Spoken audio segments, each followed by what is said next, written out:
जय हिंद दोस्तों। आज हम देखने जा रहे हैं जैव प्रक्रम। चैप्टर का नाम है जैव प्रक्रम, जो 10th क्लास का बायोलॉजी का चैप्टर है। किसका चैप्टर है? बायो का चैप्टर, जो 10th क्लास का है। किसका है? 10th क्लास का। उसी का हम पढ़ेंगे जैव प्रक्रम और जैव प्रक्रम पोषण। चैप्टर का नाम है जैव प्रक्रम पोषण। ताइयो सबसे पहले बायोलॉजी शुरू करते हैं दोस्तों। हम आज से धीरे धीरे सारे चैप्टर का नोट्स के साथ हम पढ़ाते और नोट्स देते जाएंगे, तो आप लोग जुड़ते रहिए और पढ़ते रहिए। देखिए, आइए तो सबसे पहले हम समझेंगे कि सजीवों की विशेषताएं क्या है। सजीवों की विशेषताएं, जो जीवित प्राणी है उसकी क्या क्या विशेषताएं हो सकती है।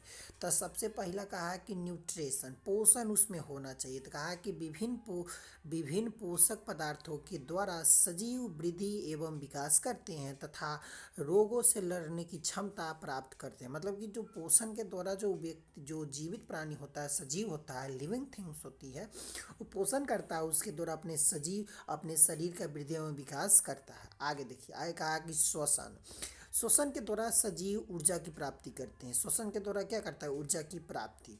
आगे कहता है कि परिवहन परिवहन नंबर 3। तो कहता है समस्त उपयोगी पदार्थ को उनके मूल स्रोतों से शरीर की कोशिकाओं तक लाना तथा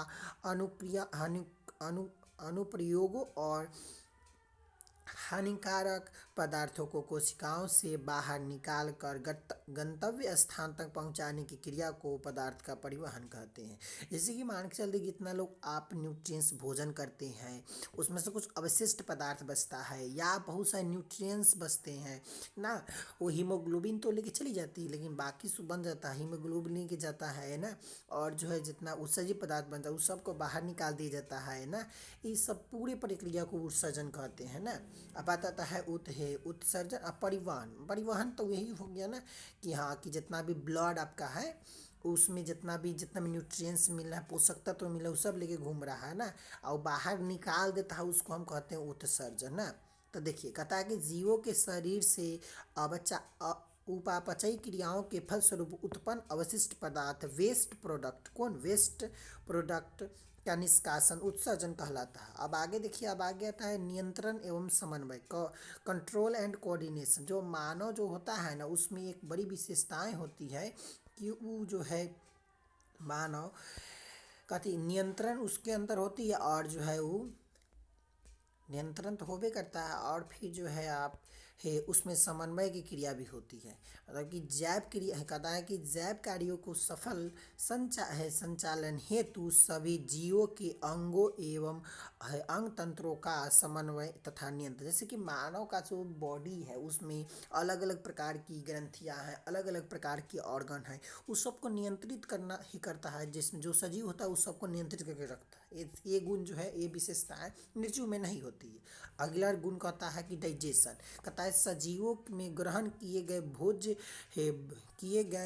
भोजन को पचाने की क्षमता को, पचाने की जो हम भोजन करते हैं उसको पचाने की क्षमता को हम कहते हैं पाचन कहते हैं, डाइजेशन कहते हैं। अगला कहता है प्रतिक्रिया, फीडबैक। सजीव अपने आसपास के प्रतिकूल प्रतिक्रिया व्यक्त करते हैं। पता है कि जो से आपका सजीव होता है वो प्रतिक्रिया फीडबैक देता है अपने वातावरण के अनुकूल। है कहता है अनुकूलनशीलता, कहता है सजीव अपने आसपास के वातावरण के आधार पर स्वयं अपने को ढाल लेते हैं। मतलब कहने का अर्थ है कि जो सजीव होता है वो जिंदा व्यक्ति हो, अगर जिंदा कोई वस्तु है चाहे व्यक्ति है, कुछ भी लिविंग थिंग्स जो है, लिविंग वस्तुएं जो है जिंदा, वो अपने आप के वातावरण में जैसा रहेगा वैसे ढाल लेते हैं। जैसे कि मान के चलते हैं कि आप याक का बात किया जाता है, याक के लंबे लंबे बाल होते हैं क्योंकि वो ठंडे प्रदेश में रहते हैं, उससे ज़्यादा से बचा जा सके ना। आगे देखिए, कहता है गति एवं गमन, स्पीड एवं मोमेंट। कहता है कि सजीवों में जानवर गति एवं गमन दोनों करते हैं। जो जानवर होता है गति एवं गमन दोनों करते हैं। जानवर मतलब कहने का अर्थ है जंतु। कौन? जंतु। जंतु में मानव भी आ जाएगा। तो मानव गति एवं गमन दोनों करते हैं, लेकिन पेड़ पौधे तो सजीव है लेकिन सिर्फ गति करते हैं, गमन नहीं करते हैं, मोमेंट नहीं। तो ये भले गमन सिर्फ नहीं करते, सिर्फ गति करते हैं, गति करते हैं। आगे देखिए कहता है कि अगला गुण है 10 नंबर है जनन रिप्रोडक्शन। तो मान है सजीव द्वारा अपने जैसी संतान उत्पन्न करना ही जनन कहलाता है। अपने जैसा अगर कोई सजीव अगर है तो अपने जैसे संतान की उत्पत्ति करेगा। अब बात आती है कि जैव प्रक्रम क्या है। चैप्टर पर बात आ जाए तो कहता है कि वे सारी क्रियाएं हैं जिसके द्वारा जीवों अनुरक्षण होता है, जीवों का अनुरक्षण होता है। करने का अर्थ है क्या छूट गया, जीवों का अनुरक्षण होता है मतलब कि मेंटेनेंस किया जाता है। जितना भी जीव है ना, जितना भी सजीव है इसका जिस प्रक्रिया द्वारा मेंटेनेंस किया जाएगा ना, मेंटेन किया जाएगा, उसी प्रक्रिया को हम जैव प्रक्रम कहेंगे। कहते कहेंगे जैव प्रक्रम। तो आइए अब देखते हैं आगे। आगे कहता है कि पोषण। तो पोषण पहले बता दे कि पोषण 2 प्रकार के होते हैं, स्वपोषण और एगो पर पोषण होता है। कौन पोषण होता है, स्वपोषण और पर पोषण। पर पोषण होता है। देखिए और उसके 2 नंबर होता है आपका पर पोषण। आइए पोषण के बारे पहले पोषण के बारे में समझे, उसके बाद हम उसके प्रकार के बारे में समझेंगे। कहता है कि पोषण वह विधि जिसमें जीव पोषक पदार्थों का ग्रहण कर उसका उपयोग करते हैं, उसी को पोषण कहलाता है। क्या कहलाता है, पोषण। कहता है कि कोई अगर जीवित जीव है ना, कोई भी जीव है वो पोषण ग्रहण करता है, उसका उपयोग करता है, तो उसी को हम पोषण कहते हैं। पोषण 2 प्रकार के होते हैं, बताएं। उससे पहले आता है स्वपोषण ना। स्वपोषण जो शब्द बना है उसको अंग्रेजी में ऑटो होता है, ऑटोट्रॉप। कथी कहता है, ऑटोट्रॉप। ऑटोट्रॉप जो है ना, ग्रीक भाषा 2 जिसका अर्थ होता है ऑटो मतलब सेल्फ और ट्रोफ मतलब होता है आपका न्यूट्रिएंट्स ना। सेल्फ न्यूट्रिएंट्स मतलब कि अपना पोषण स्वयं करे ना। कहता है ग्रीक भाषा शब्द जो है ऑटो और ट्रोफ ना। कहता है कि ऐसे जीव जो भोजन के लिए अन्य जीवों पर निर्भर न रहकर अपना स्वयं एवं संश्लेषित करते, भोजन स्वयं संश्लेषित करते, उसको हम स्वपोषण कहते हैं। कहते हैं स्वपोषण कहते हैं। जैसे कि मान के चलते हैं कि पेड़ पौधा है स्वपोषण करता है। कैसे करता है, तो देखिए इस सूरज है, इससे जितना भी किरण आती है, जितना भी इलेक्ट्रोमैग्नेटिक वेव, आप लोग जान लीजिए कि जो प्रकाश किरण है इलेक्ट्रोमैग्नेटिक विकिरण है, रेडिएशन है एक प्रकार का ना। इसमें बहुत सारे आपका जो है वह विकिरण पाए जाते हैं, जैसे कि IR, जैसे कि है विजुअल रे, जैसे कि आपका UV रे, जैसे कि शॉर्ट रे, लॉन्ग रे, सब बहुत सारी होती है।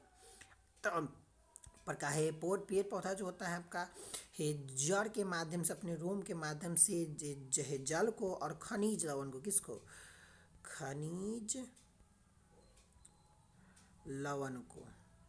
लवण को जड़ के माध्यम से जो जाइलम तक होता है वो लेके जाता है पेड़ के पत्ती में। पत्ती में क्लोरोफिल होता है, यहाँ से जो जल गया वो दोनों मिल के ग्लूकोज और ऑक्सीजन बनाता है ना।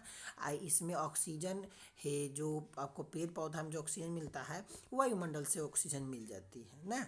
तो आगे ध्यान दिया जाए। अब आता है पर पोषण के बाद। तो पर पोषण जो है, ध्यान दिया जाए कि पर पोषण क्या है। देखिए पर पोषण किसे कहेंगे, तो कहता है कि वह पोषण की प्रक्रिया है जिसमें जीव अपना भोजन स्वयं संश्लेषित न कर किसी न किसी रूप में विषम या अन्य स्रोतों से प्राप्त करते हैं। मतलब कहता है किसी अन्य स्रोतों से प्राप्त करते हैं, सर किसी अन्य स्रोतों से प्राप्त करते हैं ना, उसी को हम क्या कहते हैं, उसी को हम कहते हैं आपका है पर पोषण। अब पर पोषण शब्द बना है, इसको इंग्लिश में कहता है हेट्रोट्रॉप। क्या कहता है, हेट्रोट्रॉप कहा जाता है। क्या कहा जाता है, हेट्रोट्रॉप मतलब होता है आपका हेट्रोट्रॉप को देखो, हेट्रो और ट्रॉप से बना। हेट्रो का अर्थ होता है विषम या भिन्न, अर्थ होता है विषम या भिन्न, और ट्रॉप का तो आपको पोषण तो बताइए दिया गया है ना। तीसरे कहते हैं। अब कहता है कि पोषण के प्रकार। देखिए पोषण के प्रकार समझ लीजिए। पर पोषण के प्रकार, तो पर पोषण के 3 प्रकार है। देखिए कहता है कि मृत जीवी पोषण, परजीवी पोषण और प्राणी संपोषण। परजीवी पोषण और प्राणी संपोषण, तो इस तीनों को हम अगले वीडियो में बताएंगे। आज के लिए इतना ही। जय हिंद, जय भारत।